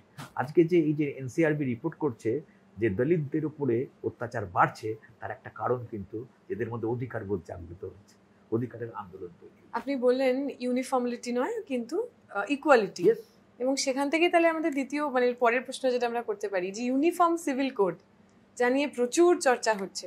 আচ্ছা সত্যি তো ইউনিফর্ম সিভিল কোড মানে তো সবাইকে আমরা ইকুয়ালি দেখছি, যে কথা আপনিও বলছেন, তাহলে বামপন্থীরা এত ইউনিফর্ম সিভিল কোডের বিরোধিতা করছে কেন? ইউসিসি তো ভালো জিনিস, সবার জন্য সমান সমান আইন হবে, এতে আপনাদের এত অসুবিধা? এটা একটা দারুণ প্রশ্ন। তার কারণ হচ্ছে আমি এখন দেখছি যে আমাদের নদিয়া জেলায়, আমি একটা ব্যাখ্যা করি, আমাদের নদিয়া জেলায় দুটো অংশ, একটা কৃষ্ণনগরের নিচে, একটা কৃষ্ণনগরের ওপারে। কৃষ্ণনগরের ওপারে হলো মাইনরিটি বেশি, প্রচুর বেশি। আর কৃষ্ণনগরের নিচে হচ্ছে শিডিউল কাস্ট বেশি। কৃষ্ণনগরের ওপরের সিটগুলো সব তৃণমূল কংগ্রেস, সবুজ। কৃষ্ণনগরের নিচের সিটগুলো সব হচ্ছে গেরুয়া। তার মানে এটা কি? তাহলে মাইনরিটিদের তৃণমূল কংগ্রেস ধরেছে, আর এদিকে যেগুলো হচ্ছে তফসিলি অংশ, বেশিরভাগ সিট হচ্ছে তফসিলিদের জন্য সংরক্ষিত, সেগুলোর গেরুয়াকরণ ঘটছে, তাই তো? তাহলে এইটার থেকে একটা জিনিস আমরা বুঝতে পারছি যে এদের মধ্যে এমন কিছু জিনিস কাজ করাচ্ছে যেখানে ওদেরকে ধরতে সুবিধা হচ্ছে। কেন? তো ন্যাচারালি তো এরা বিজেপির সাথে যাওয়া উচিত না। তফসিলি অংশটা বেশিরভাগটা হচ্ছে উদ্বাস্তু, উল্টো বললাম, উদ্বাস্তুদের 95% হচ্ছে তফসিলি। উদ্বাস্তুরা পূর্ববঙ্গ থেকে এসেছে, কি বলছে? তুমি বাংলা থেকে এসেছো, মুসলমান তোমাকে তাড়িয়েছে। ঠিক, বেসিক্যালি এই কোশ্চেনটা তোলার ক্ষমতা আজকে থেকে 10-12 বছর আগে ছিল না, সেই পরিবেশ ছিল না। এরা তুলছে, প্রথমে তুলেছে নাগরিকত্ব দিয়ে, নাগরিকত্ব দিয়ে টানার পরে নাগরিকত্বটা নিয়ে একটা উত্তর মোটামুটি খাড়া করবার পর এবার চলে যাচ্ছে, যখন কথা বলার অবস্থা তৈরি হচ্ছে তখন মুসলমান কোশ্চেন। তাহলে মুসলমানের বিরুদ্ধে ঘৃণা, কি ঘৃণা? বলছে দেখুন আমাদের দেশ ধর্মনিরপেক্ষ, তো মুসলমানদের জন্য আলাদা আইন থাকবে কেন? এটা তো ঠিক না, আইন হবে সকলের জন্য সমান। কে ইউনিফর্ম, কে ইকুয়াল, এতটা গরিব মানুষ বোঝেন সমান। তাহলে আমাদের কি করতে হবে? তাহলে আমাদের এদের এই যে শরিয়তি একটা আইন আছে, এটা বন্ধ করতে হবে, এবং এটা সবাই খুব গ্রহণ করে। তাই তো, ঠিক বলছেন আপনি। এইটাই তো, মুসলমানদের তোষণ করেই গেল এরা, মুসলমানরা সব পাচ্ছে। তো তখন আমাকে যখন বলে, আমি বললাম যে ঠিক আছে, না মেনে নিলাম সকলেরই সমান আইন। আমার তখন ওরা আবার মাঝে মাঝে বলে, যে আপনি এটা কি বলছেন, যে আপনি ঠিক বলছেন, আপনি তো অন্য জায়গায় বলেন যে না এটা ঠিক না। তাই না, আমি পরে একটা শর্ত আছে। কি শর্ত? না, পরের শর্তটা হচ্ছে যে শুধুমাত্র ওই আইনে সমান হলে হবে না। বলে কিসে সমান হতে হবে? কারণ দেখুন, আমি ওই একটা মোবাইলে দেখেছি যে আম্বানির নাকি 200 কত তলা বাড়ি আছে, হ্যাঁ, এবং সেই বাড়ির মাথায় কিন্তু হেলিকপ্টার আছে। তো আপনার বাড়ি, আমার বাড়ি, একতলা বাড়ি, বাড়ির মাথায় পাখি বসে না, তো হেলিকপ্টার দূরের কথা। তাহলে সমান যদি হয়, তাহলে দেখুন ওর নয় 239 তলা বাড়ি, আমারও 239 তলা বাড়ি, আর না হলে 239 তলা ছেঁটে দেবো, একতলা আমার একতলা। ওর ছেলে মেয়েরা সব দেখুন বিদেশে পড়াশোনা করে, আমার আপনার ছেলে দেখুন ওই স্কুলটায় পড়ে, প্রাইমারি স্কুল, ছাদ নেই, একটা টিচার, বর্ষাকালে জল পড়ে, চলে আসে গাছের তলায়, কোনো মতে মিড ডে মিল খায়, ওদের মিড ডে মিলের কোনো তোয়াক্কা লাগে না। তখন তো অবাক হয়ে তাকায়, তাহলে সমান অধিকার, তাহলে আসল অধিকার পেটের, আসল অধিকার কাজের, তাহলে পেট কাজের যদি সমান হয়ে যায় তখন অন্য দিক দেখা যাবে, তখন ওরা ভাববা শুরু করে। এবং আমি বলি যে দেখুন, এক, আপনি চলে যান রানাঘাট, এক নয়, কলকাতা এক নয়, মালদা এক নয়, এক হবে না সবকিছু, নিজের নিজের বৈশিষ্ট্য নিয়ে থাকবে। আজকে দেখুন, তাই যদি সবকে সমান করতে হয়, তাহলে ওরা বলছে না কেন যে আদিবাসীদের আইনগুলো সমান হবে? ওরা বলে দিয়েছে কিন্তু যে আদিবাসীদের আইনগুলো যার যেখানে থাকবে তার সেখানেই সেরকম আইন থাকবে। তাহলে শুধুমাত্র মুসলিমদের তুমি টার্গেট করছে কেন? তাহলে উদ্দেশ্য প্রণোদিত, তাহলে এর পিছনে রাজনীতি আছে। যখনই মানুষ বোঝে রাজনীতি আছে, ও আচ্ছা, আমাদের বলছিল হিন্দু আর মুসলমান, তোমার তো হিন্দু মুসলমানের নয়, হ্যাঁ, ক্ষমতা দখল, আপনাকে ভুল বুঝিয়ে ভোটের বাক্স মোটা করবে ওদের পক্ষে, তারপরে ক্ষমতা নেবে, তারপরে নাগরিকত্ব আপনার সব চলে যাবে, তারপরে আপনি ওদের হাতে বন্দী হয়ে যাবেন। এই কথা বলার পরে ওরা তখন বোঝে। আমি এই প্রশ্নই বলি ওদেরকে যে আসলে সবকিছুর পেছনে কিন্তু একটা অর্থনীতি আছে। তো তখন ওরা বলে কিরকম? তো আমি বলি দেখুন, যে সবকিছু যদি জাত আর ধর্মের ব্যাপার হয়, তাহলে মণিপুরটা দেখুন। তো মণিপুরে কি হয়েছিল? মণিপুরে যেটা হয়, মণিপুরে প্রথমে সকলে ভাবে যে দেখুন ওখানে হচ্ছে পাহাড়ের লোকের সঙ্গে সমতলের লোকের লড়াই, মইতেই বনাম আদিবাসী। তারপরে বলে যে উপরের যে লোকগুলো ওইগুলো হচ্ছে এসটি, আর নিচের লোকগুলো এসসি আর জেনারেল। তাহলে লড়াইটা এসটি বনাম এসটি জেনারেল। তারপর দেখা গেল যে না, সেটাও না। তখন ওরা বললো যে উপরে যারা আছে ওরা কিন্তু খ্রিস্টান, হ্যাঁ, তাহলে নাগা, কুকি ওরা খ্রিস্টান, আর নিচে যারা আছে মিটি এরা হচ্ছে হিন্দু। তাহলে খ্রিস্টান আর হিন্দু ব্যাস চলে এলো আমাদের দেশে যেটা চলছে, হ্যাঁ, ধর্মের ভিত্তিতে বিভাজন, বলেছে এটাই হবে হয়তো। তারপর দেখা গেল এই জিওলজিক্যাল সার্ভে অফ ইন্ডিয়া ওরা একটা সার্ভে করেছে, করে দেখা যাচ্ছে যে ওই পাহাড়ের নিচে যে নিকেল আছে, কপার আছে, প্ল্যাটিনাম আছে, লাইমস্টোন আছে, আর প্রচুর প্রাকৃতিক গ্যাস আছে। প্রচুর তার অর্থ মূল্য, এবং ওটাকে চাইছে কে? আদানি। আদানি পাম গাছ চাষ করবার জন্য সরকারের কাছে জমি চেয়েছিল, সরকার ওকে জমি দিয়েছে পারমিসিবল ইউজ। তার কারণ পাহাড়ে আইন আছে, পাহাড়ের লোকেরাই জমি কিনতে পারবে, অন্য কেউ জমি কিনতে পারবে। তাহলে এই যে আনরেস্ট গুলো হচ্ছে, এই আনরেস্টের পিছনে আসলে অর্থনীতি। এই আনরেস্ট হবে যেরকম কাশ্মীরে হয়েছিল হয়েছিল হয়েছিল, আমরা জানতাম কোনোদিন 35-এ ভাঙবে না, কোনোদিন 370 ভাঙবে না, ছোটবেলা থেকে আমরা শুনি, চোখের সামনে ভেঙে গেল।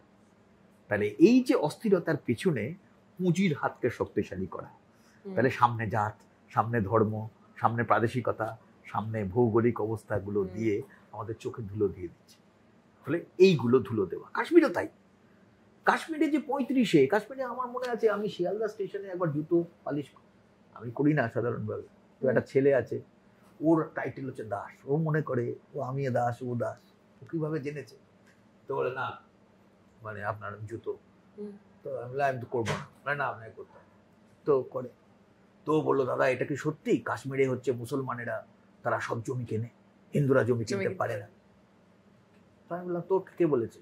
তো বললো যে আমাকে তো বলেছে এরকম একজন। বললাম না, কাশ্মীরে আসলে বেশিরভাগ মুসলমান থাকে, তো বেশিরভাগ মুসলমান থাকে, সবচেয়ে বেশি মুসলমান থাকে যদি রাজ্য ভিত্তিক হয়, তার 75%-এর ওপরে।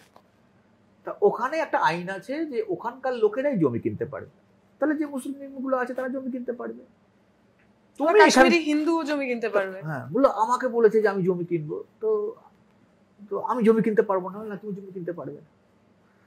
তারপর যখন 35-এ ধারা সরে গেছে, তো বলছে দেখুন দাদা এখন তো জমি কেনা যাবে। বললাম তুই জমি কিনবি? তো বলছে যে হ্যাঁ কিরম দাম?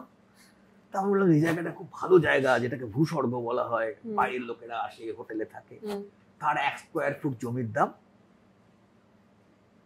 1 লক্ষ টাকা মাত্র। ও তো খুব ভালো, স্কোয়ার ফুট তো হয়তো বোঝে না, আমি তখন ওকে দেখালাম যে এইরকম হচ্ছে যে স্কোয়ার ফুট।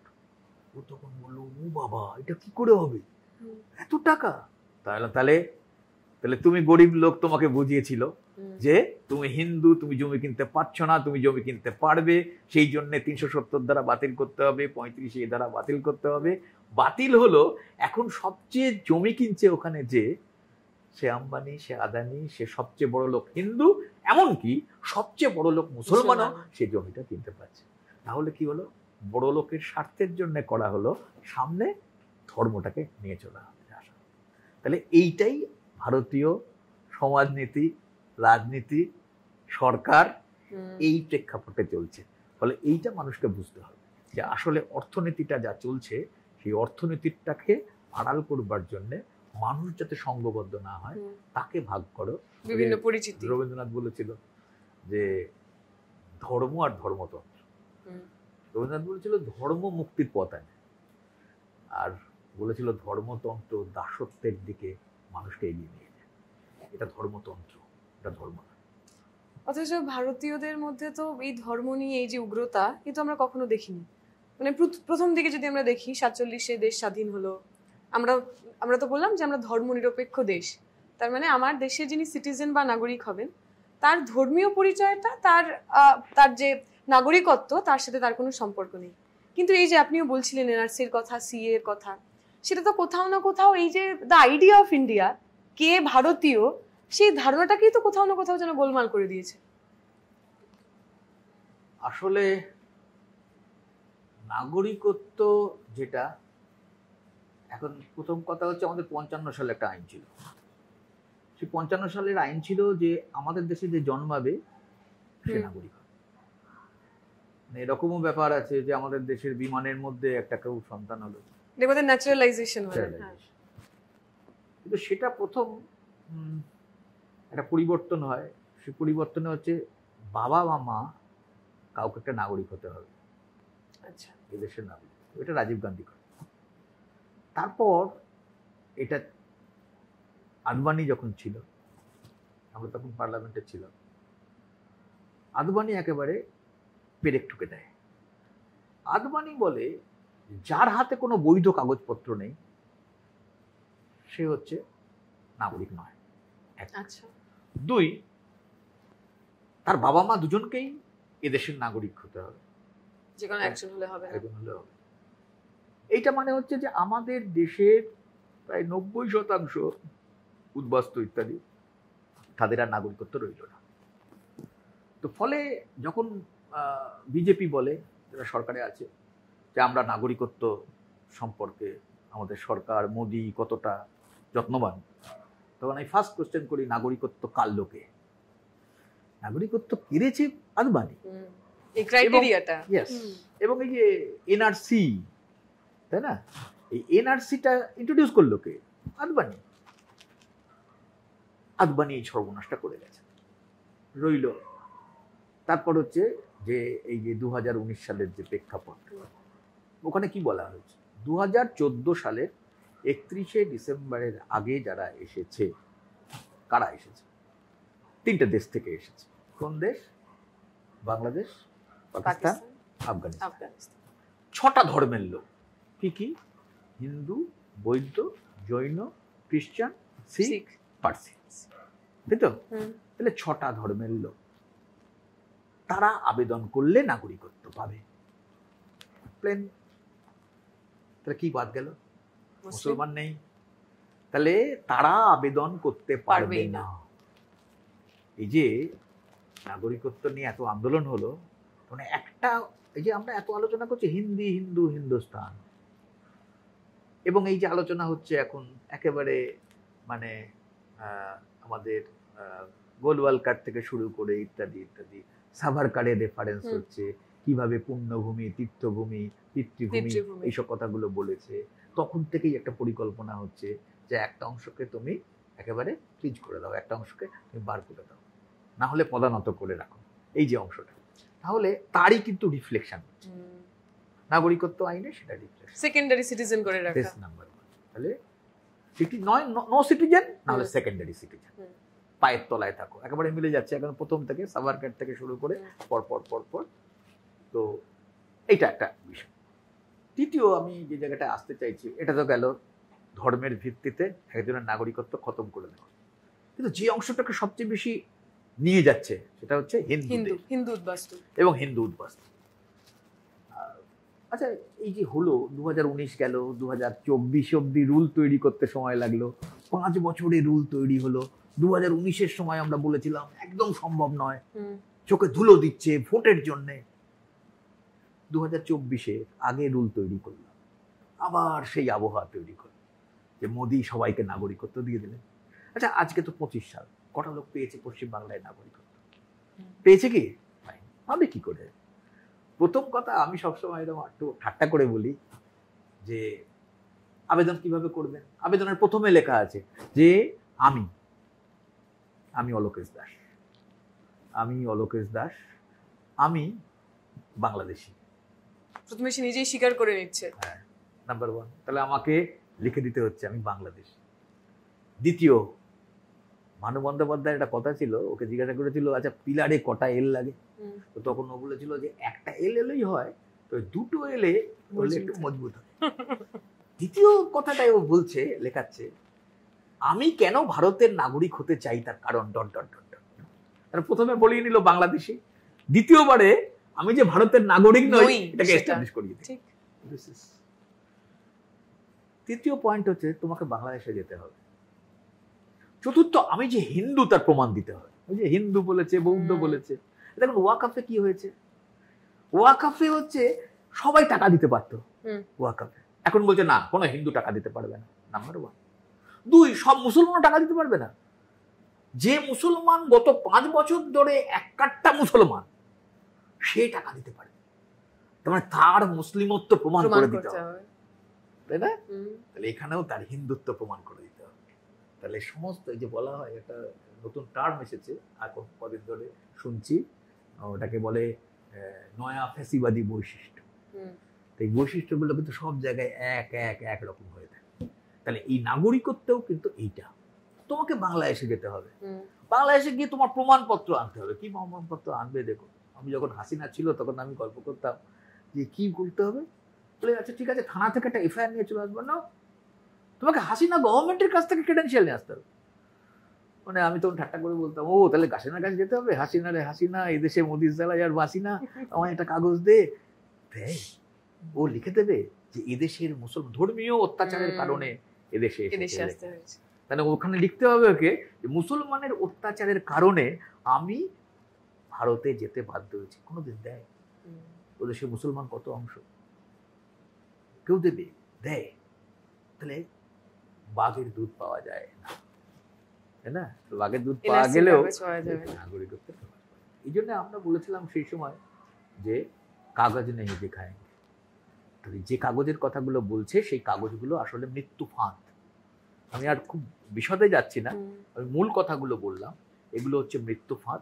আসামে ওরা বলেছিল, যেটা এখানে হিন্দুদের বলে, যে সব হিন্দুদের নাগরিকত্ব করে দেবো আর সব মুসলমানের নাম বাদ চলে যাবে। তখন দেখা গেল 19 লক্ষ নাম বাদ গেছিল, তাই না? তার মধ্যে হিন্দু হচ্ছে প্রায় 13 লক্ষ। তাহলে তখন চোখ খুলে গেল সকলে, না তার মানে তো সব মুসলমানের নাম বাদ যাচ্ছে না, আসলে নাম বাদ যাচ্ছে হিন্দু। তাহলে প্রথমে হিন্দু মুসলমান বিভাজন হবে, তারপরে বাঙাল ঘটি বিভাজন হবে, তারপরে ব্রাহ্মণ শিডিউল কাস্ট বিভাজন হবে। এই করে করে নাগরিকত্বটাকে একটা ভয়ঙ্কর জায়গায় নিয়ে যেতে চাইছে, তাদেরকে নিয়ন্ত্রণে রাখার জন্য। সমাজে একটা চালু দ্বন্দ্ব আছে, সে দ্বন্দ্বটা হচ্ছে যে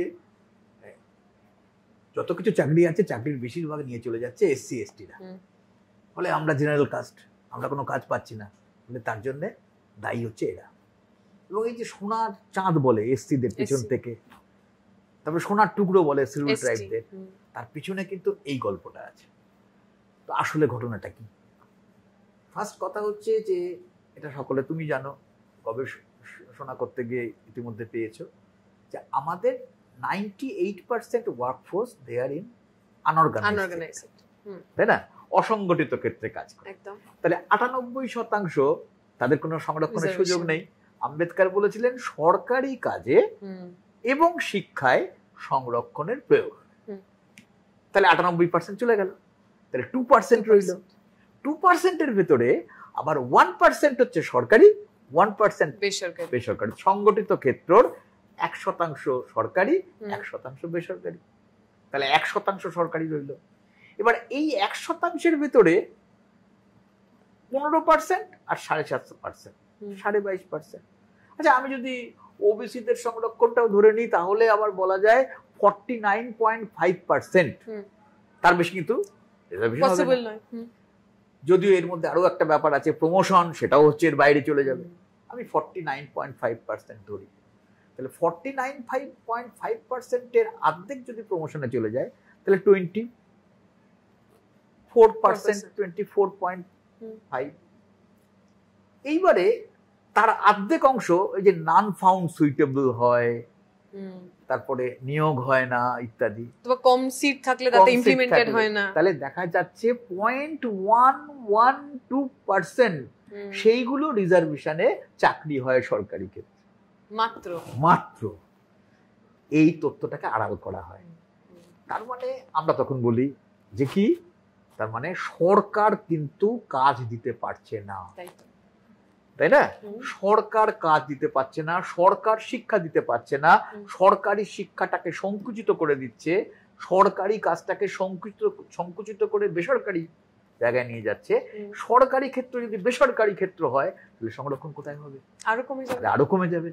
তাহলে সুতরাং এইটা নিজেদের অপদার্থতা, নিজেদের অকর্মণ্যতা ঢাকার জন্য, এই ব্যবস্থাটাকে আড়াল করবার জন্য এই তফসিলি জাতি আদিবাসী সঙ্গে সাধারণের দ্বন্দ্ব, সেটা রিজার্ভেশনকে সামনে রেখে করা হয়। This is number 1। নাম্বার 2 যেটা, সেটা হচ্ছে নো রিজার্ভেশন। এটা হচ্ছে আরএসএস এর কথা, এটা হচ্ছে বিজেপিরও কথা। কিন্তু ওরা পার্লামেন্টে বললো যে ইয়েস রিজার্ভেশন। কি ক্ষেত্রে বললো? ইকোনমিক উইকার সেকশনদের জন্য আমরা একটা রিজার্ভেশন দেবো। আমি দেখেছি অনেকে যারা গরিব মানুষের জন্য প্রাণ কাঁদে, তারাও বলেছিল হোক না, গরিব মানুষের জন্য সংরক্ষণ হোক, ঠিক আছে, খারাপ কি আছে। সবাই কিন্তু একমত হয়ে গেছিল লোকসভাতে যে হোক ইকোনমিক উইকার, গরিব লোকেদের জন্য সংরক্ষণ। এবার তখন কথা বলা হলো যে ইকোনমিক উইকার সেকশনের মধ্যে এসসি থাকবে কিনা, ওরা তো সবচেয়ে গরিব, বলো না। এসটি থাকবে কিনা, না। ওবিসি থাকবে কিনা, বলে না, ওরা তো রিজার্ভেশন পায়, হবে না। তাহলে কাদের রইল? উচ্চ বর্ণ, higher caste, so called higher caste, number 1। তাহলে হায়ার কাস্ট লোকসভায় যখন এটা পাশ হয় তখন অর্থনৈতিক যে নীতি সেটা কিন্তু আলোচনা হয়। পরে ওরা বলল যে বছরে 8 লাখ টাকা যে ইনকাম করতে পারবে তার নিচে অবধি তারা কিন্তু ইডব্লিউএস এ অ্যাপ্লাই করতে পারে। মাসে কত? 66,666 টাকা। তার মানে যে মাসে 66,666 টাকা ইনকাম করে সে গরিব লোক, সরকার বলছে। এবং তুমি দেখো ওবিসির যে ক্রিমি লেয়ার, ওবিসির ক্রিমি লেয়ার তো ও সরকার বলে দিয়েছিল। তো এক্ষেত্রে 66,666 টাকা 8 লাখ। আচ্ছা, একটা লোক ইনকাম ট্যাক্স দেয়, কত টাকা ইনকাম করে? বছরে 2.5 লাখ টাকা যে ইনকাম করে তাকে ইনকাম ট্যাক্স দিতে হয়। তাহলে যে ইনকাম ট্যাক্স দিচ্ছে সেই লোকটাও ইকোনমিক উইকার হচ্ছে সরকারের কথায়। তাহলে পুরো ব্যাপারটা কি?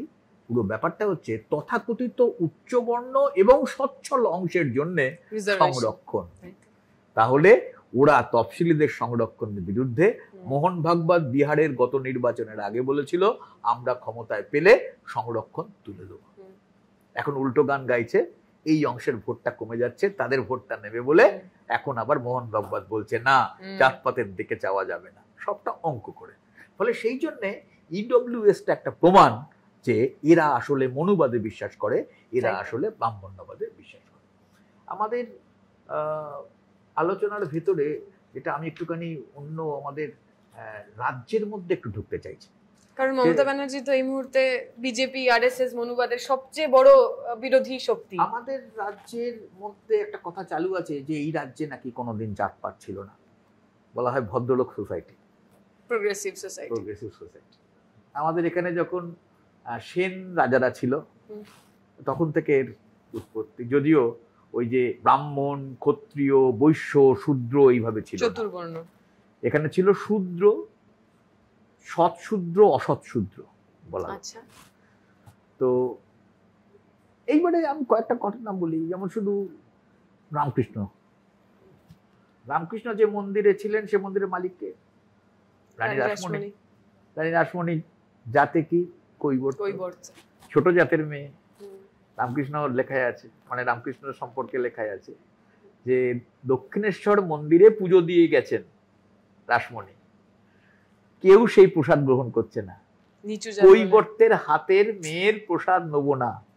এমন দিনও গেছে সেই কাঁড়ি কাঁড়ি প্রসাদ দিয়ে গরুকে খাওয়াতে হয়েছে বা গঙ্গার জলে ফেলে দিতে হয়েছে, তাই তো? তাহলে এইটা ছিল অবস্থা। আচ্ছা, কালীঘাটের মন্দির 1931 সালের আগে ওখানে কোনো দলিত ঢুকতে পারত না। দেশবন্ধু চিত্তরঞ্জন তার স্ত্রী বাসন্তী দেবী 1931 সালে দলিতদের নিজে নিয়ে গিয়ে ওই মন্দিরে প্রবেশ করে, যার নামে বাসন্তী দেবী কলেজ, সংস্কৃত কলেজ, বিদ্যাসাগর নমস্য অনেক কাজ করে গেছে।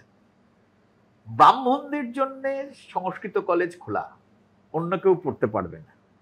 উনি ওইটাকে সংস্কার করে শেষ অবধি কায়স্থরা পড়তে পারবে এই জায়গায় নিয়ে যেতে পেরেছিলেন, কিন্তু তথাকথিত নিম্নবর্ণর লোকেরা ওখানে ঢুকতে পারবে, পড়তে পারবে, ওটা কিন্তু উনি করতে পারেননি। আমি এই প্রসঙ্গে বলে রাখি সমসাময়িক ঘটনা। এবারে মার্চ মাসে একটা মন্দিরে দলিতরা বলল যে আমরা পুজো দিতে চাই। কোথায়? ঈদগ্রাম, কাটোয়ার কাছে ঈদগ্রাম। 300 বছর ধরে দলিতরা ওখানে ঢুকতে পারে না। তারপর লড়াই হলো, সবাইকে পাঠানো হলো, গেল। তথাকথিত প্রগতিশীল অংশেরাও অনেক সময় বলেছে ওটার ভেতরে ঢুকে কোনো লাভ নেই। তারপর দেখা গেল যে ঢোকানো গেল। 130টা দলিত পরিবার 300 বছর পরে ওখানে পুজো দেওয়ার অধিকার পেল।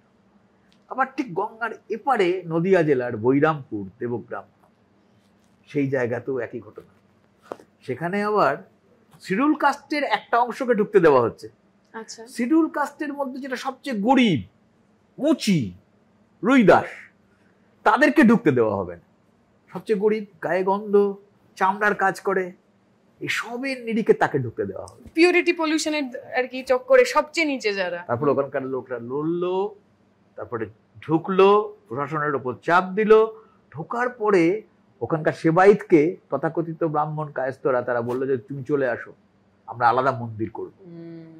বিগ্রহ নিয়ে যেতে চেয়েছিল, ডিএম কে বলা হলো, ডিএম তখন বলল যে না, ডিএম কে বলা হলো এখানে পাবলিক প্রপার্টি, এই সম্পত্তি যে দান করেছে, এই বিগ্রহ যে দান করেছে, এটা এখন পাবলিকের হয়ে গেছে, এটা কেউ হাত দিতে পারবে। ফলে এইটা আমাদের, এইটা দেখা দেখি আবার কেতুগ্রামের দুটো মন্দিরে সেখানে লোক ঢুকলো। তার মানে গভীরভাবে এই সমস্যা বাংলার মাটিতে আছে, কখনো প্রত্যক্ষভাবে, কখনো পরোক্ষভাবে। এরও একটা কারণ আছে। এই সবের আসল কারণ হচ্ছে ওই যেটা তুমি প্রথমে বলছিলে, একটা সামন্ততন্ত্র, ভূমি সম্পর্ক। পশ্চিম বাংলায় গোটা দেশের মধ্যে সবচেয়ে বেশি ভূমি সংস্কার হয়েছে। সেটা আমাদের এর আগে যে সরকারটা ছিল, পোশাকি নাম বামফ্রন্টের সরকার, তারা সবচেয়ে বেশি জমি বিলি করেছে। তার প্রভাব সমাজ জীবনে আছে। তফসিলিদের ভেতরে ক্ষমতায়ন কোনোদিন ভাবা হয়নি যে পঞ্চায়েতের মেম্বার হবে ক্ষেত মজুর, এবং তাদের মধ্যে একটা বড় অংশ সোকল্ড এসসি এসটি তারা। তাহলে এই যে এম্পাওয়ারমেন্ট, ক্ষমতায়ন এদের মধ্যে হলো, মহিলা রিজার্ভেশনও পশ্চিমবঙ্গের পঞ্চায়েতে প্রথমবার, এবং মহিলা প্রধান হওয়ার পরে দেখা গেল যে মহিলাদের প্রতি আগ্রহ বাড়ছে। তফসিলি প্রধান হওয়ার পরে যে তফসিলি অংশ প্রাপ্ত ছিল, তাদের রাস্তা পরে ঠিক হবে। এবং সেই সময় বামফ্রন্ট সরকারের একটা কথা ছিল, অগ্রাধিকার বলতে কি বোঝায়। তখন ওরা বলতো যে যে টাকা পাবো সে টাকার প্রথম অংশ আমি সবচেয়ে গরিব লোককে দেবো, এবং যে টাকা আমি পাবো তার অংশটা এসসি এসটি তাদের জন্য দেবো। তারপরে যে টাকাটা পাবো সে টাকাটা হচ্ছে মধ্যবিত্ত অংশের জন্য দেবো। তারপরে শেষের দিকে যে টাকাটা থাকবে সে টাকাটা ঝাঁ চকচকে উন্নয়নের জন্য করবো। এটা ছিল সরকারের কিন্তু অগ্রাধিকার। এখন সব পাল্টে গেছে। ফলে পশ্চিমবঙ্গে যখন ভূমি সংস্কার হলো, তখন দেখা গেল শিডিউল কাস্ট পেয়েছে 36% জমি। পশ্চিমবাংলায় শিডিউল কাস্ট কত? 23.3%।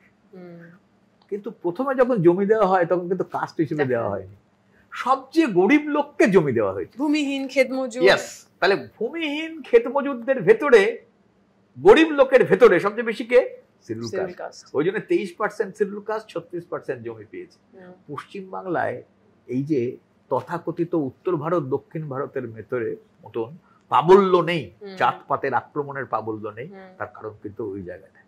কিন্তু এখন তো সব চিত্র বদলাচ্ছে। কিন্তু মমতা ব্যানার্জি তো, আমরা তো বিভিন্ন একাডেমিক পেপারেও পড়ি, দিল্লিতে বিভিন্ন জায়গায় আমরা শুনতে পাই যে মমতা ব্যানার্জি একজন সাবঅল্টার্ন নেত্রী। এই যাদের নিয়ে আমরা কথাবার্তা বলছি আর কি, তাদেরকে তিনি আর কি আসন দিয়েছেন, সম্মান দিয়েছেন। মমতা ব্যানার্জি নিজেও বলেন পাহাড় হাসছে, জঙ্গল হাসছে। তো এরকম একজন হাসি খুশি মহিলা, এরকম একজন সাবঅল্টার্ন নেত্রী, তিনি তো নিশ্চয়ই এই বামপন্থীদের প্রজেক্টটা বা আগের সরকারের প্রজেক্টটা তাকে আরো এগিয়ে নিয়ে গেছে। আমি একটা জিনিস বলি, প্রথম কথা নাগরিকত্ব বলেছি। নাগরিকত্ব তো মোদী সরকার, বিভাজন, হিন্দুত্ব প্রমাণ হয়ে গেছে। আচ্ছা, আমাদের এখানকার মুখ্যমন্ত্রী কি বলেছিলেন? আমি এনআরসি চাই না কিন্তু এনপিআর চাই। তার মানে আমি বাড়িটা চাই না কিন্তু বাড়ির দরজা খুলে রাখতে চাই। তার মানে এনআরসিকে ঘরে ঢুকে দেওয়ার ব্যবস্থাটা করেছিলেন। আচ্ছা, উনি এনআরসি চান। আচ্ছা, আমাদের রাজ্যে এটাকে কি বলে যেন, জেল করা, যেটা নাগরিকত্ব থেকে ডিটেনশন সেন্টার, তাই না? তাহলে আমি নিজে গিয়েছিলাম বাহাদুতে, আমি নিজে একজন উদ্বাস্তু, তাহলে আমার ইন্টারেস্ট ছিল। ফলে রাজারহাট এবং বনগাঁ দুটো জায়গায় সরকারি খাতায় ঠিক হয়ে গেছিল যে বড় ডিটেনশন সেন্টার হবে, টাকা অ্যালটমেন্ট হয়ে গেছিল, ফলে সেটা বাধা দেওয়া হয়। আজকে বলতে পারবেন তাহলে আপনার উদ্দেশ্য কি ছিল? তাহলে এইটা থেকে বোঝা যায় যে আসলে তিনি কি চান। তিনি জানেন ভালো করে যে উদ্বাস্তু অংশের মধ্যে তফসিলি জাতি ইত্যাদি বেশি আছে। আমাদের এখনো তফসিলিদের ভেতরে যখন সার্টিফিকেট দেওয়ার প্রশ্ন হয় তখন 71-এর কাগজ চাওয়া হয়। 71-এর আগেকার কাগজ কেন চাইবে? ওরা বলছে কাগজ দেখাও, ইনিও বলছেন কাগজ দেখাও, তাহলে ফারাক তো কিছু পাচ্ছি না। এবং এইটা আমাদের বুঝতে হবে। হরিচাঁদ গুরুচাঁদ, মানে আমাদের বিদ্যাসাগরের নাম সকলেই জানি, শিক্ষা সংস্কারে একটা বিশাল ভূমিকা পালন করে। পশ্চিম বাংলায় যখন গোটা দেশের মতো দলিতদের পড়াশোনা নিষেধ, স্কুল তো দূরের কথা, লেখাপড়া করা যাবে না। যেমন ওরা বলেছিল বেদ পড়লে জিভ কেটে দেবো, বেদ কানে শুনলে সীসা গলিয়ে তরল করে কানে ঢেলে দিয়ে সারা জীবনের মতন তোমাকে বধির করে দেবো। তাহলে এখানে সেটা ছিল। সেই জায়গায় প্রথমে হরিচাঁদ করলেন, তারপর গুরুচাঁদ বললেন, খাও বা না খাও, লেখাপড়া ওরা চাই, এতগুলো স্কুল করলেন। গুরুচাঁদের নাম কিন্তু সেইভাবে ইতিহাসে ঠাঁই পায়। তো উনি হরিচাঁদ গুরুচাঁদের নাম করেন। উনি মতুয়া মহাসংঘের উনি সহসভাপতি হন, স্বঘোষিত মতুয়াদের ভোট নেওয়ার জন্য। আমি এখানে খুব পরিষ্কার করে বলতে চাই, আমাদের রাজ্যে যদি শিডিউল কাস্টের মধ্যে ধরা হয়, ফার্স্ট হচ্ছে রাজবংশী, শিডিউল কাস্টের 18%, সেকেন্ড মতুয়া নমশূদ্র 17%। এই অংশের ভোটটাকে টার্গেট করেছে। এবং উনি মিটিংয়ে, মালদায় গিয়ে মিটিংয়ে সরাসরি গুরুচাঁদকে গরুচাঁদ বলে দিলেন, কোনো অনুশোচনা নেই। দেখুন, ওনার সম্পর্কে একটা কথা চালু আছে, যদিও সেটা রাজনীতির কথা, যে উনি একটি পোস্ট, বাকি সব ল্যাম্প পোস্ট। আমি কিন্তু ওই ভিডিওটা দেখেছিলাম। ভিডিওতে উনি বলছেন, কি গরুচাঁদ তো বলে, পেছনে সব আইএস অফিসাররা বসে আছে, কিন্তু ওনার ক্যাবিনেটের মন্ত্রীরা বসে আছে, কি গরুচাঁদ তো?